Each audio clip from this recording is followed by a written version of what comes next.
Ce journal vous est offert par le FPI, Fonds des promotions de l'industrie, votre partenaire privilégié pour la réussite de vos projets.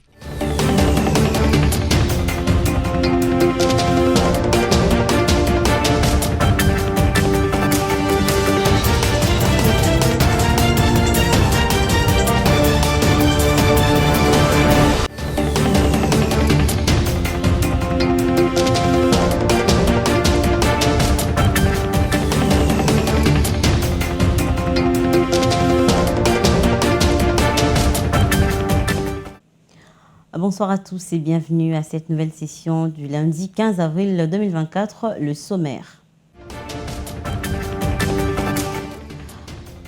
Dans le cadre de ces consultations pour la formation du gouvernement, la première ministre Judith Toulouka Souminois a reçu tour à tour les membres du Présidium de l'Union sacrée de la Nation, Vital Kamerhe, Jean-Pierre Bemba et Modeste Bahati Lukubu.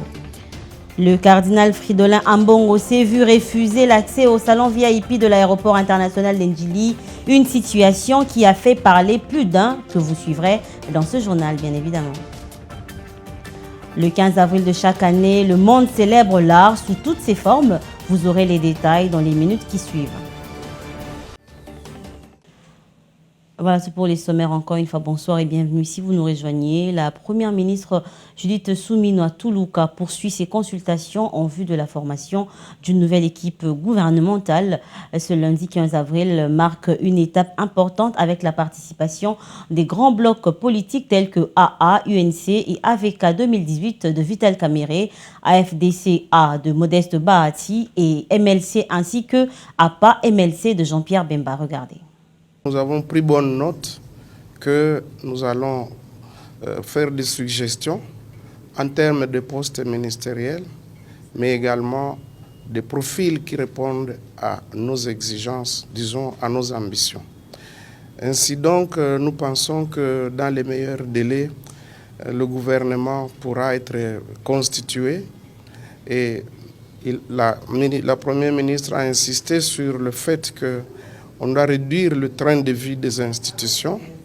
Nous sommes d'accord avec elle et c'est pour cette raison que la taille du gouvernement sera réduite et elle a beaucoup insisté sur l'exécution parfaite du budget, surtout le budget d'investissement, pour que nous puissions espérer une croissance économique. Tosepeli mingi na ndenge abandi musala ya lelo ezamba la mibale tomona eza pour la formation au gouvernement. Ba critère ya zui, ya représentativité, ya compétence, c'est-à-dire koyeba musala. Ya mwasi pe ba PC valeur na pembe na mobali et puis kotala nani akosala nini na place nini to moni kezali malamu. Pona biso to lobby congolais nyonso mot d'ordre to telemanano to sisa bitumba to sunga ba FRDC ba sisa bitumba. O bazana maele mususu puisque biso to côté là qui ba Rwanda te to côté là qui ba Uganda te pona biso soki le loka ka Rwanda lobby na Uganda ba longo na Congo bitumbe silite boyete.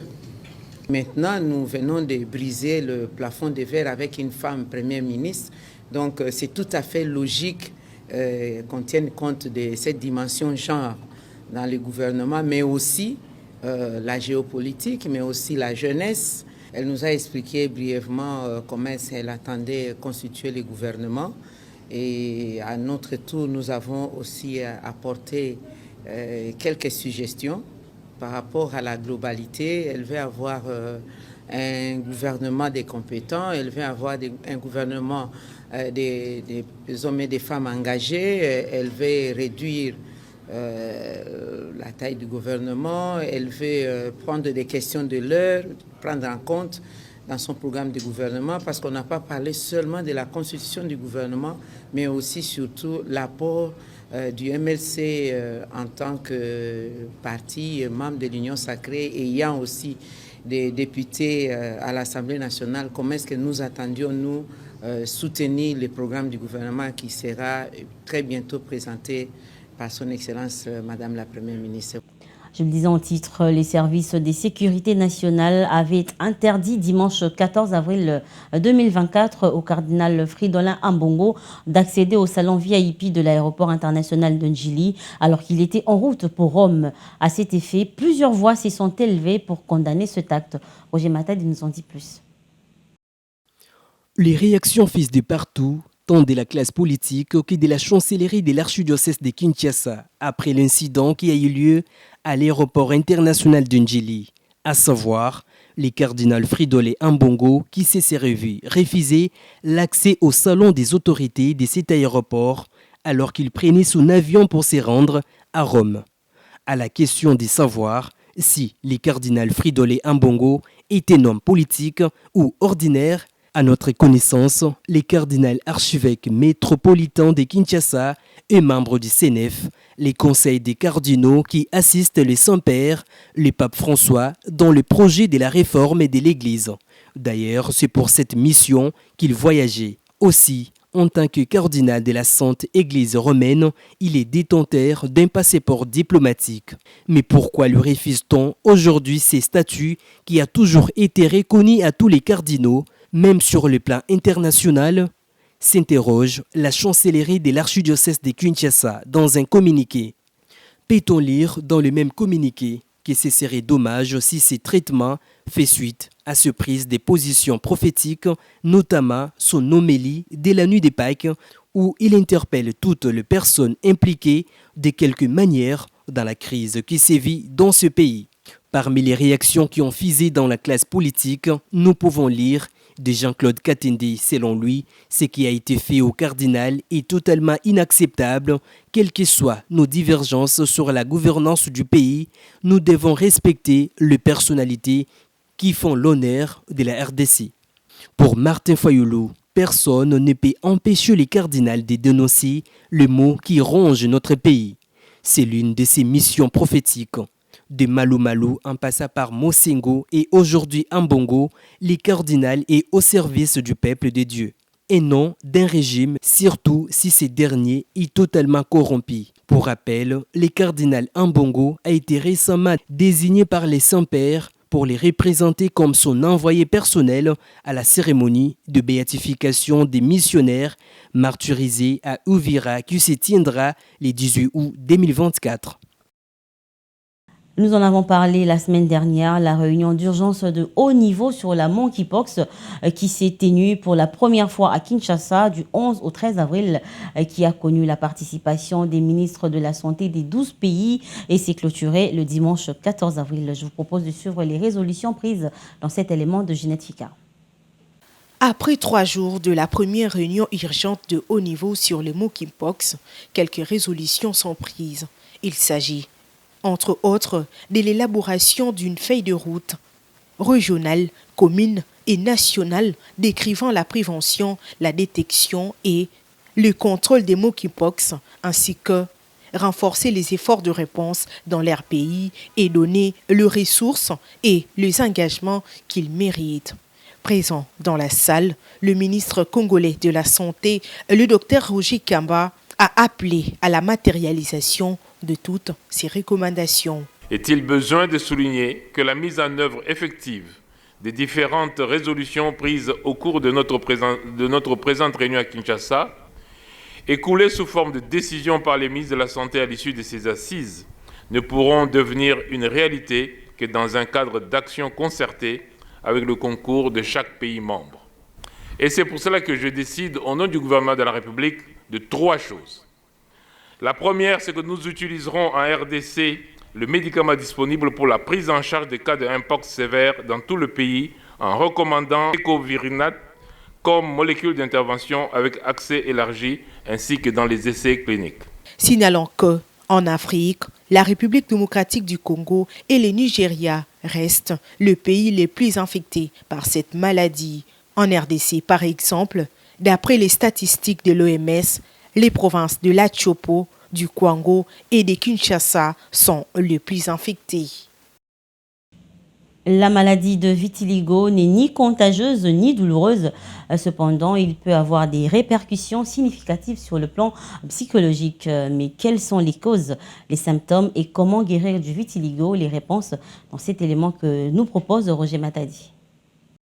Le vitiligo est une maladie cutanée qui se caractérise par la perte progressive des pigmentations de la peau ou des poils, laissant apparaître des taches dépigmentées de façon localisée ou généralisée.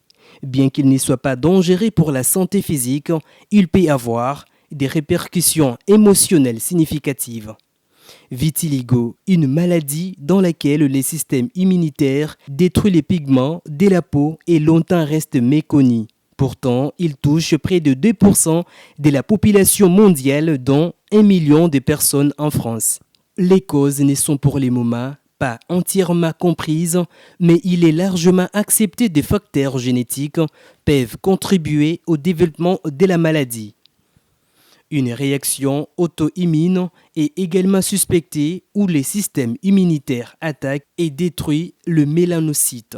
Des associations avec d'autres maladies auto-immunes telles que le diabète de type 1, la polyarthrite rhumatoïde ou certaines affections de la thyroïde peuvent également augmenter les risques de développer les vitiligo. En cas de vitiligo, les systèmes principaux sont l'apparition de taches blanches ou dépigmentées sur la peau. Ces taches peuvent présenter des formes et de tailles variables et elles ont tendance à s'agrandir avec le temps. Il est important de noter que l'efficacité des traitements vitiligo peuvent varier d'un patient à l'autre et il est essentiel de consulter un dermatologue pour déterminer la meilleure approche thérapeutique adaptée à chaque cas. N'hésitez surtout pas à consulter un dermatologue pour obtenir un diagnostic précis. Les soutiens psychologiques et l'acceptation des soi jouent également un rôle essentiel. Et tout à fait autre chose à présent, à Kinshasa, une caravane motorisée a été organisée par la police nationale congolaise le week-end dernier pour présenter la logistique destinée à l'exécution de l'opération Panthère Noire dans la traque contre les inciviques appelée communément Kuluna. Jeanette Fika revient. La police nationale congolaise a présenté les nouveaux véhicules acquis dans le cadre de l'opération Panthère Noire. Sur ces, une caravane motorisée a eu lieu le week-end dernier dans la ville congolaise. L'opération Panthère Noire vise à éradiquer le banditisme urbain. Tous ces matériels ont été présentés à la population le samedi 10 avril dernier.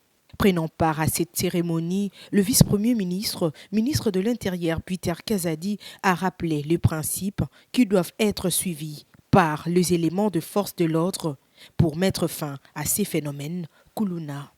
Donc on respecte la procédure sur la matière. Mutu oyo azozangisa bakinoa kimia esengeli kokangaye. Esengeli ko maîtriser qui qu'il soit, de quelle famille qu'il soit. Esengeli ko maîtriser puisque c'est mission nabino. Vous avez juré, prêté serment de protéger la population congolaise et leurs biens. Voilà l'occasion de le faire. Et de le faire, puisque vous avez en face de vous, Batu Oyo Bazako défier autorité Yamboka. La présentation de ces engins n'a pas pour objectif intimider, mais plutôt assurer la population qu'elle est bien sécurisée. C'est ce qu'a dit le chef de la police à Kinshasa, le général Blaise Kilimbalimba, lors de la dite cérémonie. Puisqu'on parle des Kuluna, un premier groupe de 1600 Kuluna est revenu à Kinshasa ce dimanche après 2 ans de rééducation et formation à Kanyama-Kasese. Reportage. Après 2 ans de formation et de rééducation à Kanyama-Kasese, ces premiers lots des ex-Kuluna, devenus bâtisseurs de la nation, a foulé la capitale de la République démocratique du Congo pour un objectif bien précis, celui de fabriquer des bancs que le service national offrira gratuitement aux écoles qui en manquent et réhabiliter l'hôpital général de Kintambo. D'autres seront affectés dans d'autres provinces pour les mêmes travaux de construction, modernisation et réhabilitation. D'après le numéro 1 du service national, le général-major Jean-Pierre Kassongo Kabouik, ils sont devenus des bons citoyens. Ceux et celles qui sont derrière moi sont les enfants qui autrefois étaient appelés Kuluna, qui étaient partis à Kanyamakasese pour une formation, qui l'ont parachevé et qui aujourd'hui reviennent à Kinshasa où ils ont trouvé leur affectation afin de s'adonner aux différents travaux que le service national a prévus dans cette ville de Kinshasa. De leur côté, ces bâtisseurs de la nation se sont dit ravis de revenir à Kinshasa pour construire et non détruire. Vraiment, je suis vraiment ravi et c'est ma première fois d'être à Kinshasa. Et c'était à l'occasion du service national que je suis arrivé ici à Kinshasa. J'étais inutile dans la société et dans notre province, il y avait beaucoup de chômage à Kananga. On ne travaillait pas, mais l'État nous a récupérés pour nous donner du travail. Voici aujourd'hui, nous sommes affectés pour travailler. Soulignons par ailleurs que cette intégration des anciens Kuluna dans la société s'inscrit dans le cadre d'une initiative plus large lancée par le président Félix-Antoine Tshisekedi pour revitaliser le service national créé en 1997 par Mosé Laurent Désiré Kabila. Ce service vise à engager le jeune diplômé et chômeur volontaire dans l'apprentissage de divers métiers et à renforcer leur sens du patriotisme.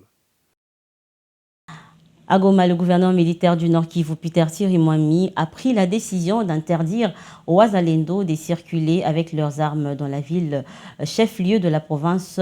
Cette décision a été prise au terme d'une séance de sensibilisation de ces hommes sur les droits internationaux et humanitaires. On l'écoute. À l'issue de la réunion et des notions que nous a été transmises par la société civile et la MONUSCO, nous avions pris un certain nombre de décisions. C'est qu'on ne doit plus voir un commandant VDP en ville avec l'arme et les états-majors de VDP doivent aller au-delà de la population et donc devant les FARDC. À ce moment-là, nous avons la possibilité de bien assainir la ville avec les forces de défense et de sécurité. Je vous lis aussi en titre que le monde célèbre chaque 15 avril de l'année la journée de l'art qui vise à mettre en valeur l'importance de ce savoir-faire dans la société. Je vous laisse découvrir tous les détails dans cet élément. La journée mondiale de l'art est célébrée le 15 avril de chaque année dans le but de promouvoir la sensibilisation à l'art et à encourager la créativité dans le monde entier. Elle vise également à mettre en avant l'importance de l'art dans la société et à encourager les échanges culturels et à sensibiliser le public à l'art dans toutes ses formes, que ce soit dans la peinture, la sculpture, la musique, la danse, la littérature et tant d'autres. Une occasion de célébrer la diversité culturelle et artistique et de rappeler que l'art joue un rôle essentiel dans notre vie quotidienne. Autant de qualités que l'art a toujours eu et qu'il aurait toujours si le monde continuait toujours à soutenir des environnements qui favorisent et protègent la liberté artistique. Et en dehors de nos frontières, l'Iran a affirmé dimanche 14 avril à l'ONU n'avoir pas eu d'autre choix que d'exercer son droit à l'autodéfense en lançant des centaines de drones et des missiles vers Israël, qui a pour sa part réclamé toutes les sanctions possibles contre Téhéran. Récit de nos confrères de France 24. L'Iran persiste et signe au Conseil de sécurité. En ne condamnant pas l'attaque contre son consulat de Damas le 1er avril dernier, les Nations Unies ont, selon Téhéran, échoué à maintenir la paix au Proche-Orient, un moyen de justifier l'attaque menée contre Israël. Dans ces conditions, la République islamique d'Iran n'a pas eu d'autre choix que d'exercer son droit à l'autodéfense en vertu du droit international. Téhéran promet de répondre à toute riposte israélienne tout en assurant ne pas vouloir d'escalade. De son côté, l'ambassadeur israélien qui avait convoqué la réunion du Conseil appelle à prendre des mesures immédiates contre la République islamique. Imposer toutes les sanctions possibles à l'Iran avant qu'il ne soit trop tard. Nous avons besoin d'un monde dirigé par des Churchill, pas par des Chamberlain. Dimanche soir, le cabinet de guerre israélien s'est réuni autour de Benyamin Netanyahou, L'État hébreu se dit déterminé à faire payer le prix de son assaut aérien à l'Iran. Principaux alliés d'Israël, les États-Unis se montrent plus mesurés. Sur la chaîne américaine NBC, un porte-parole de l'administration Biden rappelle la position du président démocrate. Nous ne voulons pas d'escalade, nous ne cherchons pas une guerre étendue avec l'Iran. Je pense que les heures et les jours à venir nous en diront beaucoup. Attaché au droit d'Israël à se défendre, Washington met en garde. Selon un haut responsable américain, les États-Unis ne participeront pas à une éventuelle riposte de l'État hébreu contre l'Iran.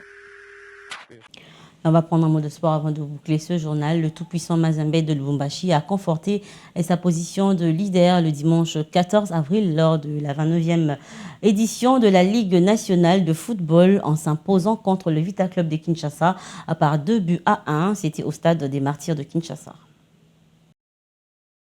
Les Corbeaux ont bien croqué les Dauphins noirs les dimanches derniers au stade des Martyrs lors de ces classicos congolais. Certes, avec fierté et maîtrise, Phili Traoré a été le grand bonhomme de ces succès du TP Mazembe grâce à un doublé dont un but marqué à chaque mi-temps.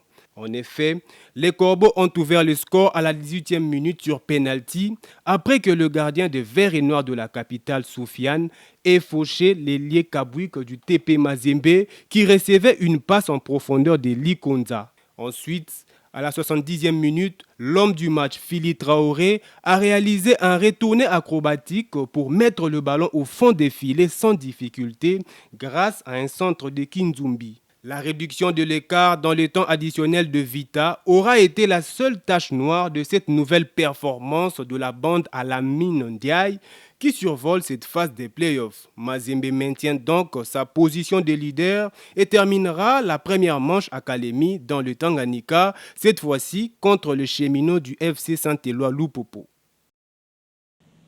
Fin de ce journal, avant de nous quitter, voici le rappel des titres.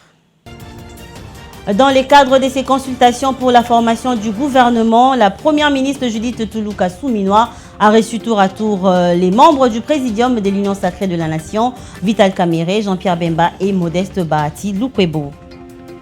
Le cardinal Fridolin Ambongo s'est vu refuser l'accès au salon VIP de l'aéroport international de Ndjili, une situation qui a fait parler plus d'un. Vous avez suivi les réactions dans ce journal. Et enfin, le 15 avril de chaque année, le monde célèbre l'art sous toutes ses formes. Vous avez suivi tous les détails dans cette édition. Et voilà, ce journal est complètement terminé. Merci à vous, madame, monsieur, de nous avoir suivis. Restez branchés sur le programme de BC Télévision. Au revoir et à la prochaine.